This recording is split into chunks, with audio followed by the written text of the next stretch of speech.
Okay, we're going to sort of switch gears a little here to present a survivor's perspective on the treatment of early stage non-metastatic ER-positive breast cancer in men. Now, firstly, I must state equivocally that this is a survivor's perspective. It is not an endorsement of any treatment or recommendation for any treatment protocols. A nagging question since 2005 has always been, why did I develop breast cancer? Over the years, I've been able to reconcile that with the fact that I guess I was meant to become a male breast cancer advocate to help increase awareness in other men with this disease. However, over these years, I have also struggled with a degree of survivor's guilt. Like, why was my journey so easy compared to so many other men who had to endure the horrors of chemo and or radiation therapy, and many of the men who actually lost their lives to this disease? I actually felt that I was very fortunate, and at times really wondered if I was a breast cancer survivor because it had been so easy. I continued to wonder if perhaps there was a more scientifically sound explanation as to why I have been so fortunate. Now, this study I've put together has developed what I feel may be a more scientifically sound explanation for my good fortune, which other male breast cancer patients may be able to use in the future. As previously mentioned, approximately 1% of all breast cancer is diagnosed in men. More often, it's diagnosed at a later, more advanced stage, yielding a 74% 5-year survival rate compared to 83% for women. Now, a 2012 survey indicated that globally, 1.7 million new cases of breast cancer are diagnosed annually. If we assume that 1% are men, then 17,000 men are diagnosed with breast cancer annually. And assuming 92% of those are ER positive, then approximately 15,600 men globally will be diagnosed with ER positive breast cancer annually. About 4,400 men from around the world will lose their life in the battle with breast cancer every year. ER-positive tumors require estrogen to grow. In postmenopausal women, the major source of estrogen in the body is that produced from the breakdown of androgens in other locations of the body. Conversely, in men, 80% of the estrogen is produced by the utilization of the aromatase enzyme, and 20% directly in the testicles. When diagnosed early, ER-positive tumors are the easiest form of breast cancer to treat using first-line endocrine therapies. I was misdiagnosed in Ohio in 2004, and finally properly diagnosed in March in Florida. I underwent a sentinel node biopsy, modified radical mastectomy with the removal of 5 lymph nodes. Now, this was a lifestyle, not a breast-conserving surgery. The tumor was later determined to be stage 2-3 ER-positive IDC. The margins were all clear and lymph nodes clear of any cancer cells. So in 2005, the treatment prognosis based on female protocols suggested that hormone therapy for a 61-year-old, 220-pound postmenopausal female predicted a 5-year non-recurrence rate of 95%, which with adjuvant chemotherapy increased to 97%, and with aggressive chemotherapy increased to 98%. Radiation therapy was not recommended. I felt personally that the risk and factors involved with chemotherapy and the only minor increase of 2% in predicted non-recurrence was not justified. Consequently, I chose to be treated as a 61-year-old postmenopausal woman on hormone therapy with Aromatase for 5 years. Cytotoxic agents are substances used in the treatment of malignant and other diseases. They are designed to destroy rapidly growing cancer cells and have been shown to be mutagenic, carcinogenic, and/or teratogenic, either in treatment doses or animal and bacterial assays. Mutagenic is the capability of causing alterations or damage to genes. Carcinogenic is capable of causing cancer, and teratogenic is capable of causing fetal defects, either anatomic or functional. Chemotherapy is the use of any chemical agents to treat or control disease, and is more often used to describe treatment of malignant and other diseases using cytotoxic agents. A cytotoxic is an agent or process that is toxic to cells. Chemotherapy is designed to kill fast-growing cancer cells. However, it can also kill healthy cells that grow quickly, but it does not affect the cancer stem cells. Whoops. The side effects of chemotherapy are problems caused by cancer treatment and include fatigue, nausea, vomiting, decreased blood cell counts, anemia, hair loss, mouth sores, pain, infection, diarrhea, menopause, and infertility. Endocrine therapies use anti-estrogen hormone drugs. There are two classes of drugs that are used for hormone therapy, and these are given based upon the menopausal status and breast cancer diagnosis. Now, I remember way back eons ago in sex education classes, I learned that men didn't get menopause until 2005 when I was diagnosed with ER-positive breast cancer. And the first thing I was asked was I post or premenopausal, because that was going to determine how I was treated. That was quite a shock. Today, most men are most likely to be considered as post rather than premenopausal. Selective estrogen receptor modulators block the effects of estrogen in the breast tissue. SERMs work by sitting in the estrogen receptors in breast cells. If a SERM is in the receptor space, there's no room for estrogen, and it can't attach to the cell. If estrogen isn't attached to the cell doesn't receive estrogen signal to grow and multiply. Aromatase inhibitors work to block the reaction which converts androgens to estrogen, thus blocking the formation of estrogen. Tamoxifen is the preferred SERM and blocks the actions of estrogen, a female hormone, but also found to a lesser extent in men. It is not a cytotoxic chemotherapy, but tamoxifen is listed as a human carcinogen. It is FDA approved to treat women and men diagnosed with hormone receptor ER-positive early-stage breast cancer after surgery, chemotherapy, or radiation to reduce the risk of recurrence. The side effects, tamoxifen has been proven to be very effective, but does have side effects and drawbacks, which include blood clot formation, strokes, and can cause other forms of cancer. The most common other side effects include increased tumor or bone pain, nausea, mood swings, depression, hair loss or hair thinning, headaches, constipation, dry skin, loss of libido, and impotence. Aromatase and Femera are both very similar aromatase inhibitors. They are not cytotoxic chemotherapies and are not listed by FDA as human carcinogens. They are hormone therapies for breast cancer in postmenopausal women.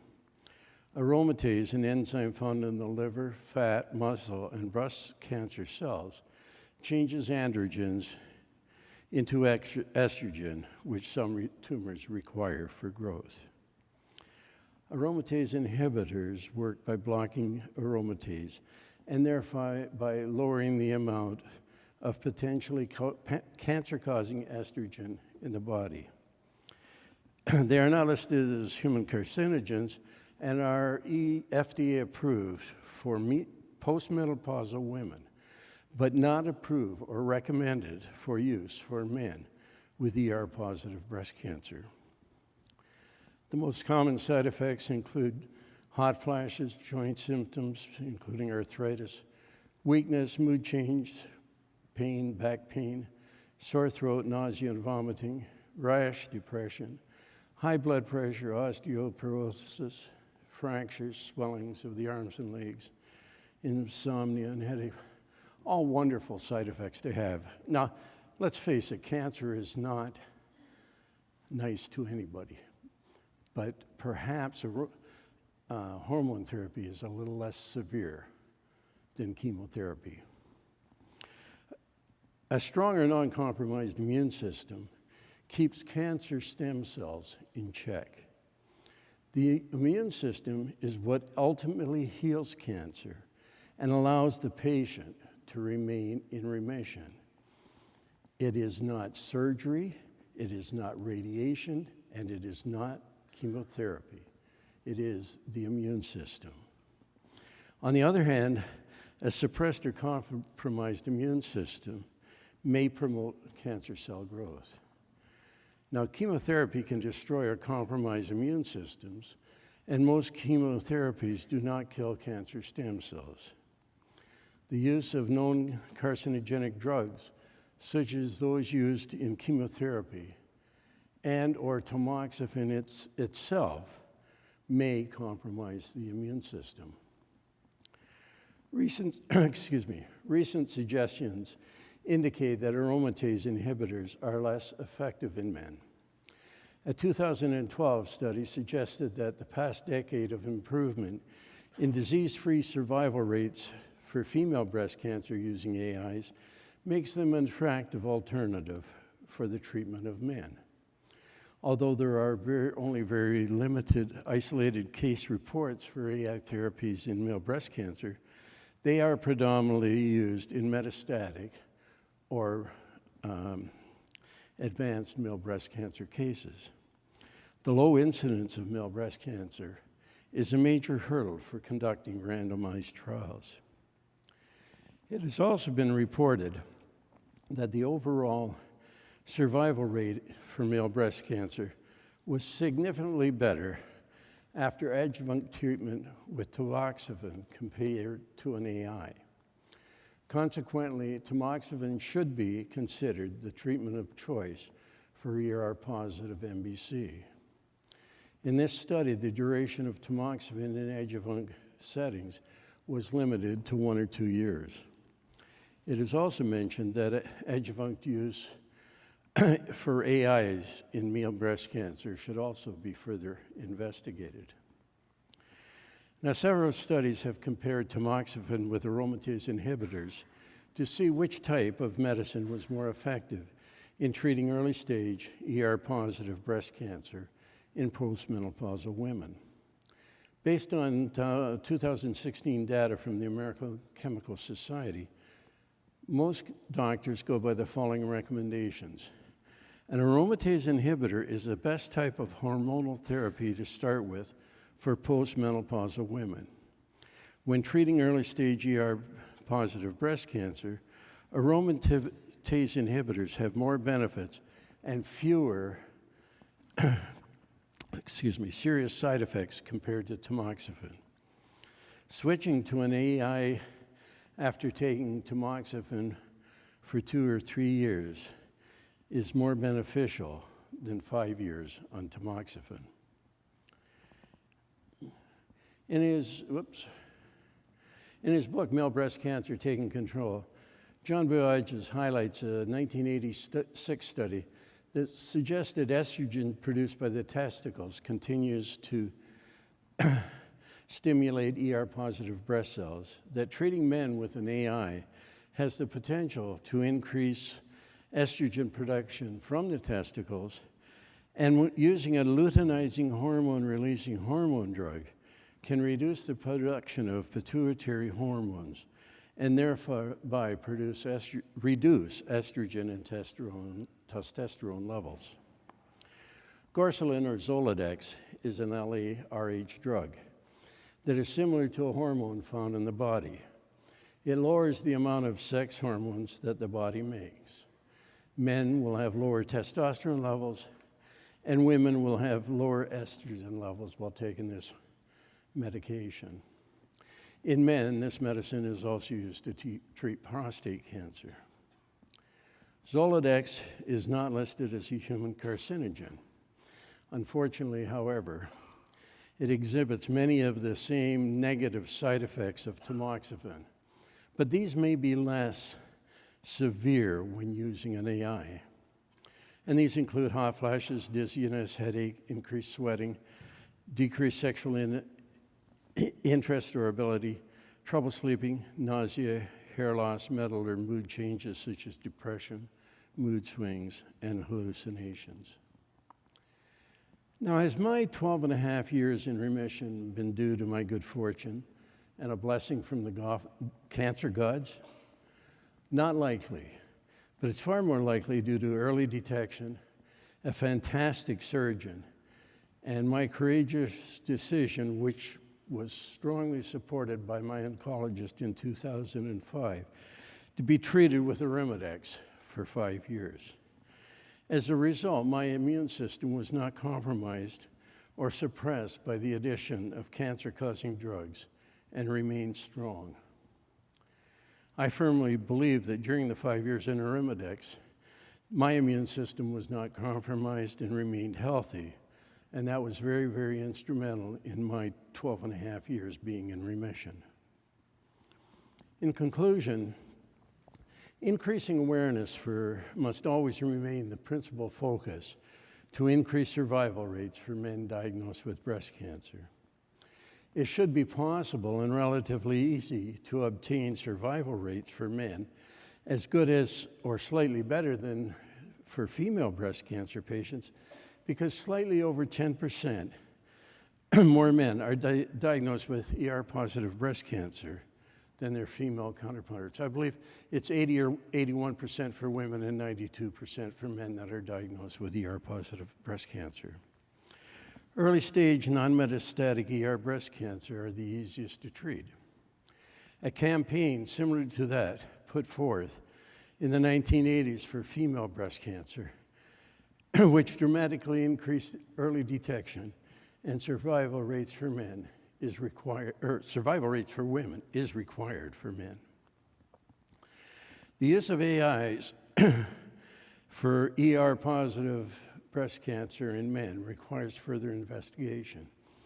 The effectiveness of tamoxifen and Aromatase treatments need to be compared and thoroughly studied to see if the loss in effectiveness using an AI is due to the 20% of male estrogen produced in the testicles, and it is therefore more or less beneficial than the potential suppression of the immune system using tamoxifen.